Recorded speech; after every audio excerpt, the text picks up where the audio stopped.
This is the IELTS listening test. You will hear a number of different recordings and you will have to answer questions on what you hear. There will be time for you to read the instructions and questions, and you will have a chance to check your work. All the recordings will be played once only. The test is in 4 parts. At the end of the test, you will be given 10 minutes to transfer your answers to the answer sheet. Now turn to Part 1.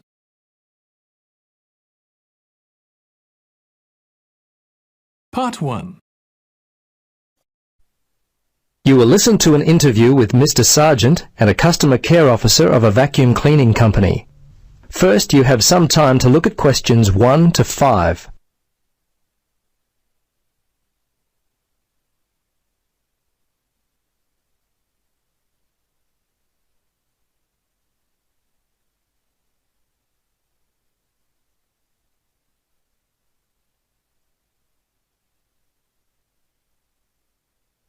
Now, listen carefully and answer questions 1 to 5. Hello. Yes, hello. It's Tom Burlinson calling from Clean It Vacuum Cleaners. Mr. Sargent, is it? Yes. I understand you recently purchased a vacuum from us. Is that correct? Yes, that's right. Well, this is simply a call to find out if you've been happy with your purchase. Our company prides itself on its after-sales service. Just because you've bought from us doesn't mean you're no longer important to us. Could you spare a few moments to answer some questions? Sure. How long will this take? Well, not long at all, Mr. Sargent. Usually only about 3 or 4 minutes. Okay. What would you like to know? Okay, great. I'll just go through the survey form and if you'll just bear with me, this shouldn't take long at all. Okay, first question. Which model did you purchase and when? Yes, it was the super cleaner. We bought it about 2 weeks ago. Let's see, it was a Monday, I think, because my wife's birthday was on the Sunday, 24th. That would make it the 25th. Yes, August the 25th. Okay. Now, do you remember the name of the salesperson? Was he worth remembering? Yes, his name was Jim. My wife and I were very impressed with him. He was a great source of information, very helpful. Great. I'll make sure that your kind words about Jim are passed on to him. Okay, now let's see. Yes. Have you purchased any other products from us this year? Oh, let's see. Of course, we bought the super cleaner. I think that's all. Well, we bought some vacuum bags with it as well. I think Daisy bought some carpet cleaner from your store back in February. That's about all, I think. I have to ask my wife about that one. She's not here at the moment. No, that's okay. Your answer will do fine. We don't have to be too picky. Okay, so how much money would you say you've spent, all told, in the store? Just an approximate amount will do fine. Wow, that's a difficult question. I don't really know. The vacuum was £150. The other stuff, I'd say around £15, I suppose. The total was around £165. But I couldn't be totally sure. It may be a bit more than that. That's fine. That's fine. Now, the next thing on my list is how would you rate the quality of the products you purchased? Good, actually. Very good. So far, we've not had any problems with the products from Clean It. Service and value have been very good. So I guess you have a loyal customer. Oh, wonderful. I'm really pleased that your experience with our company has been a positive one. Tell me, do you purchase any other items of cleaning equipment? If so, from whom? I'm very fussy about the interior of my car, you know. The seats and carpets, I found a product from Easy Clean which works well on the carpets and an air freshener from Mr. Tidy that really smells good. Apart from that, I couldn't say for sure. I think my wife buys floor cleaner from Johnson Brothers. Before you listen to the rest of the conversation, you have some time to look at questions 6 to 10.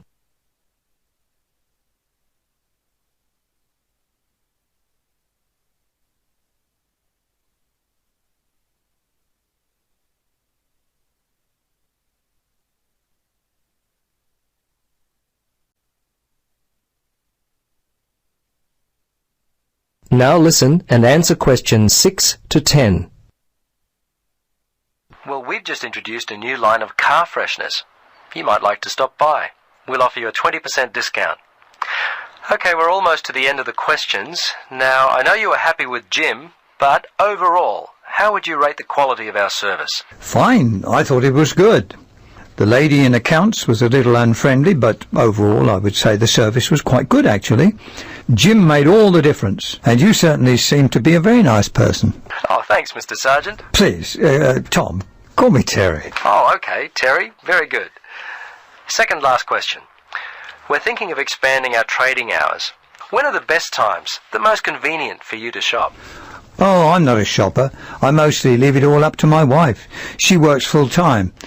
Let's see, for me, I guess I'd have to say Sundays between 1 and 3, and I'm not working on Thursdays now, so if I had to, I guess Thursdays between, say, 11 and 12 noon. Okay. Last question, Mr. Sergeant. Terry, do you have any other suggestions for us? Anything at all? Well, come to think of it now, there was one thing. Turn up the air conditioner. I seem to remember sweltering in there, and it was unpleasant and hot. Also, and this is just me, I always like to have some music playing, you know, quietly in the background. It just makes the place seem friendlier, you know, more professional. Well, I'll certainly mention that to management. Well, that's it. Thanks so much for your time, Terry. If there is anything we can do in the future to help you, don't hesitate to call us. Okay, bye now. Yes, bye-bye, and thanks again. That is the end of part 1. You now have 1 minute to check your answers to part 1.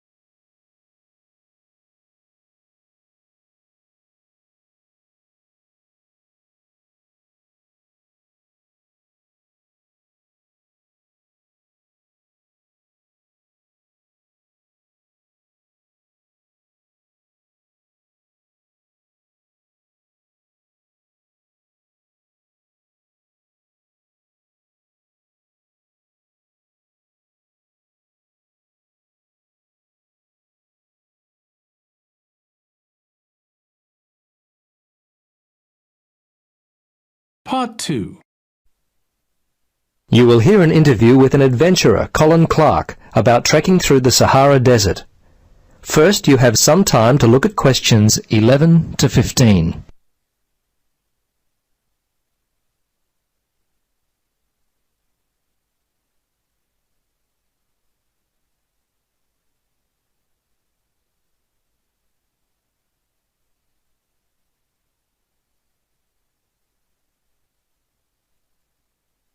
Now, listen carefully and answer questions 11 to 15.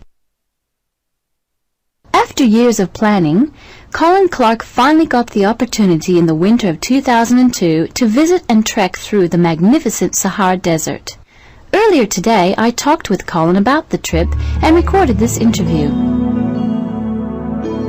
Colin, thanks for taking the time to talk with me about your recent adventure. Tell me, how many days did the trip end up taking? It wasn't one of the easiest things I've ever done, let me assure you. Even with the assistance of my 2 travel companions, it was more difficult than I had expected it to be. Let's see, the first day was the 3rd, the 4th. Yes, we arrived back on the 18th, so all told we spent 14 days trekking through and around the Sahara. Although it only got really difficult after the 3rd day. Out in the Sahara you can forget about your nice comfortable bed.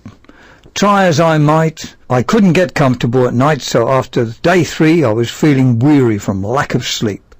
Fortunately, that changed after a few days, but those sleeping bags took some getting used to. And how did you travel? Well, most of the trip was either in a 4-wheel drive by land or by river in a type of canoe which the natives call a pirogue. What was the weather like? Winter season is the dry season. In fact, our guide told us that it hadn't rained in winter in 20 years.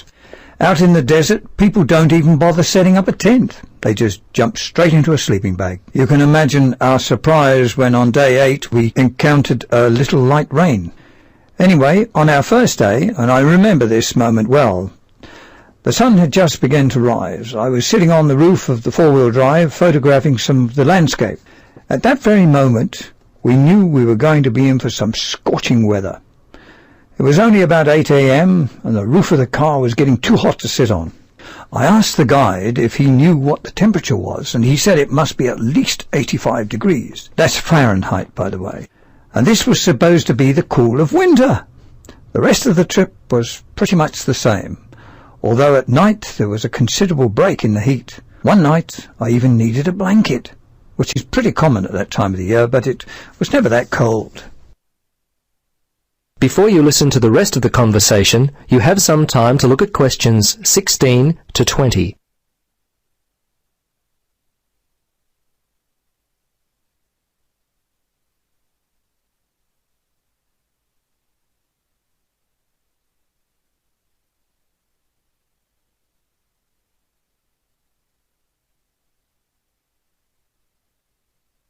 Now listen and answer questions 16 to 20. Highlights.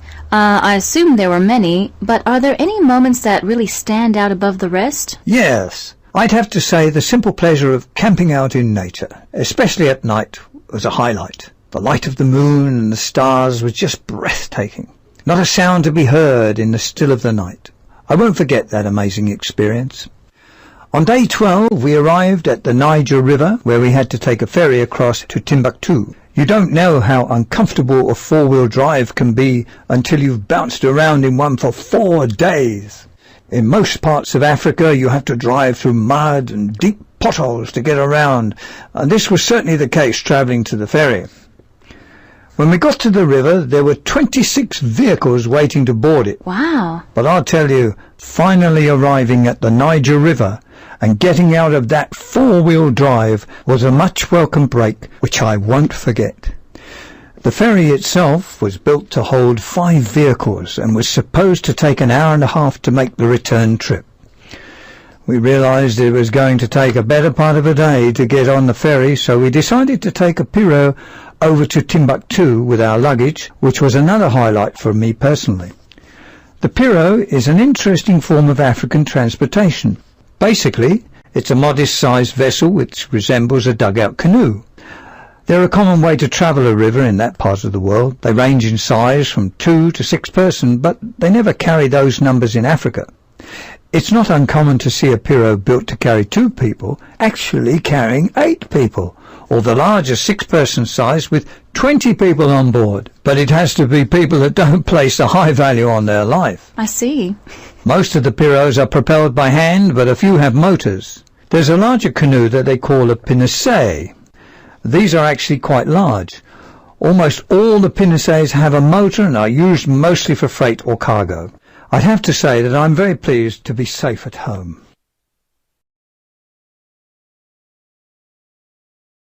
That is the end of part 2. You now have 30 seconds to check your answers to part 2.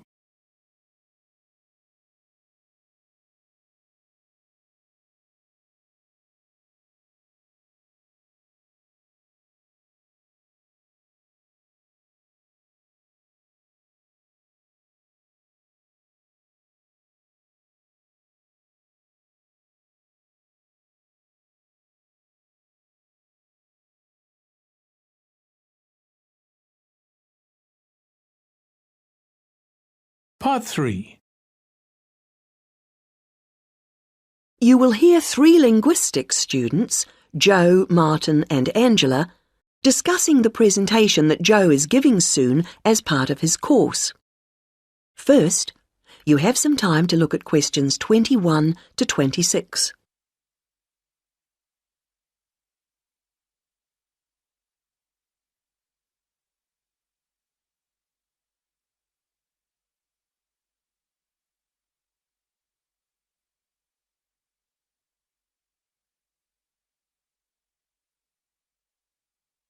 Now listen to the first part of the conversation and answer questions 21 to 26. Hi, Martin. Hi, Angela. Hi, Joe. Yeah, hi, Joe. So you're really worried about your presentation? The one about names? I am. Well, you know your stuff on names pretty well, so it's just a question of selecting what you want to use. That's right. But there's so much. Well, you don't have to include everything. Let's start somewhere.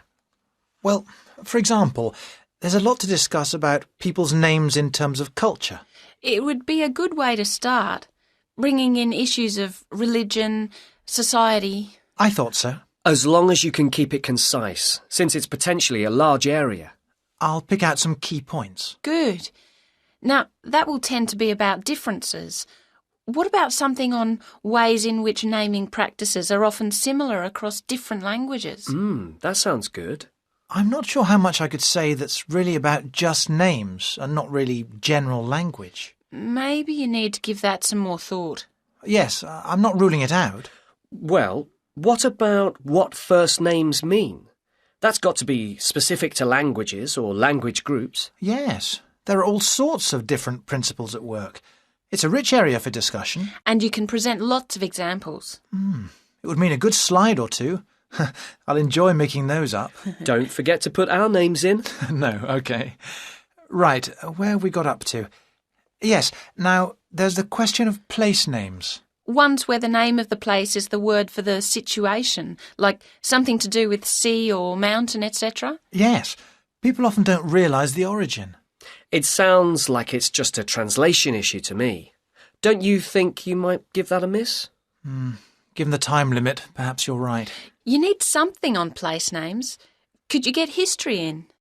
Actually, the way migrants often used to name places after somewhere in their country of origin is interesting. Sounds a bit narrow to me.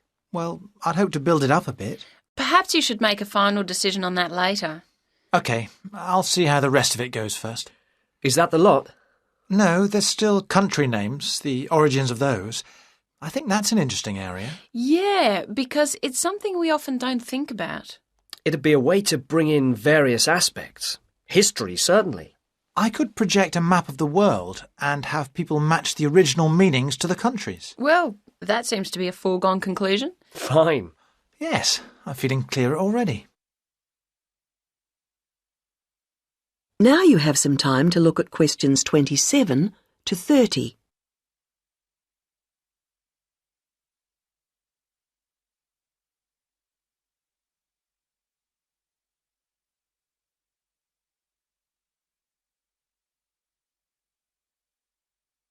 Now listen to the rest of the conversation and answer questions 27 to 30. You know, there's another aspect that I think I'll cover. Yes? Brand names. Isn't that more to do with business studies? Well, international companies are finding it increasingly important to have brand names that can be used in many different countries. Oh, so they can advertise the same product everywhere? Yes, and it seems that brand names are very special in our brains. How so? Well, there was a research study recently, carried out on a group of about 50 students. They showed them 108 words, and the students had to say whether they recognised them as real words or not. The list included, all mixed up, ordinary nouns, brand names and meaningless words, and they were shown all the words quickly. And the brand names seemed to be recognised strongly and in the emotional right-hand side of the brain. It was interesting that the brand names were recognised more readily if they were displayed in capital letters rather than lowercase, something which doesn't apply to normal words. How strange. What else did the researchers find out? Of course, it's a relatively small study, but they suspect that other visual features are at play. And so that, for example, colour has a major effect in helping us to store brand names in a special way in our brains. I suppose that's logical. But what they mean by a special way? I'm not saying I understood everything about this study. Of course not. But they seem to be saying that the power of brand names is that they conjure up a range of associations inside our brains, more so than ordinary words or names do. I guess this is great news for international companies. Potentially, certainly. Though exactly what they do...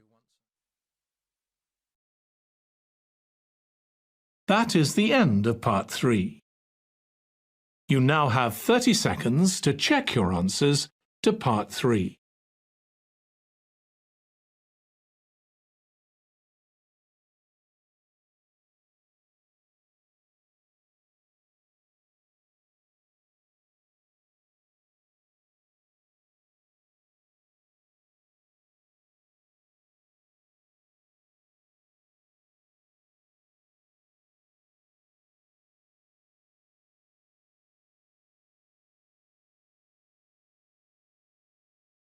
Part 4. You will hear part of a lecture about balloons and airships. First, you have some time to look at questions 31 to 40.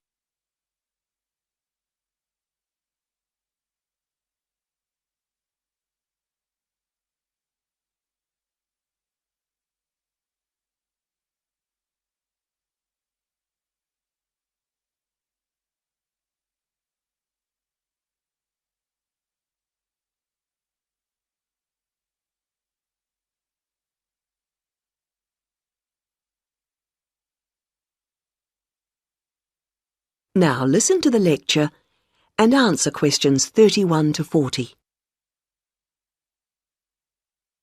Now, balloons and airships are worth consideration because while on the one hand they represent humans' first successes at air flight, after centuries of less than successful theory and experimentation, they also, on the other hand, continue to be used today. We may have appeared to have moved on to jet planes and space rockets, but you can still see these more primitive flyers in the skies.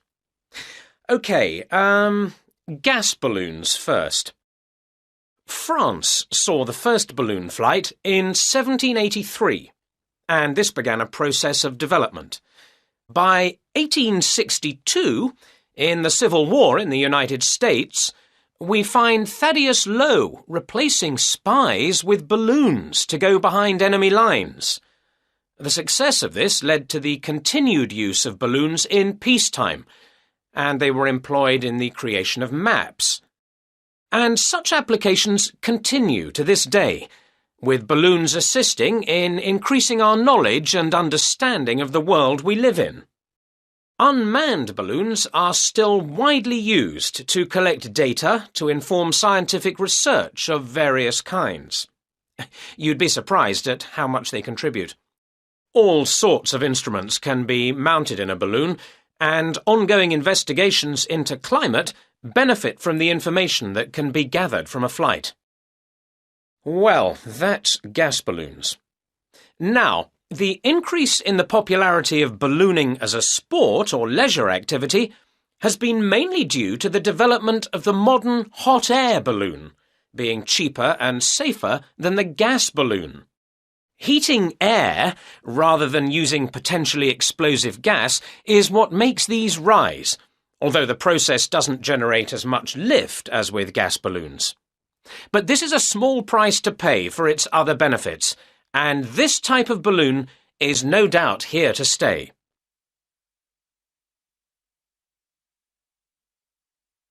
Airships are also fairly old in their origins.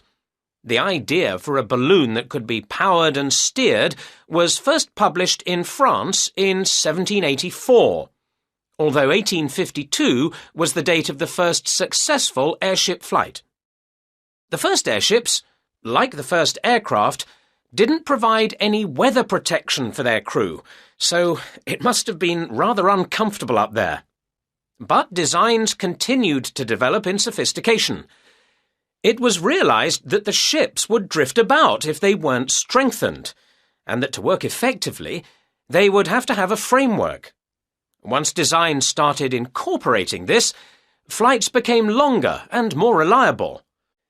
Airships were deployed for various uses in the First World War, and once peace returned, designers began to turn their attention to ambitious plans for regular intercontinental flights. However, in the 1930s, this program more or less came to an end. For one thing, the speed and popularity of airliners meant that the airship appeared superseded. They just couldn't compete. And as if that weren't enough in itself, Another factor in the decline of the airship was an alarming number of crashes, and this, of course, put people off. Nevertheless, several countries have continued to build smaller airships for various uses, such as naval observation or publicity purposes. In fact, their popularity seems set for a slight revival, and in the past few years there has been renewed attention paid to the possibility of using them to transport cargo. Who knows? Maybe the 21st century will be the age of the airship. Now, if you look at your handouts, you'll see that I've included some information.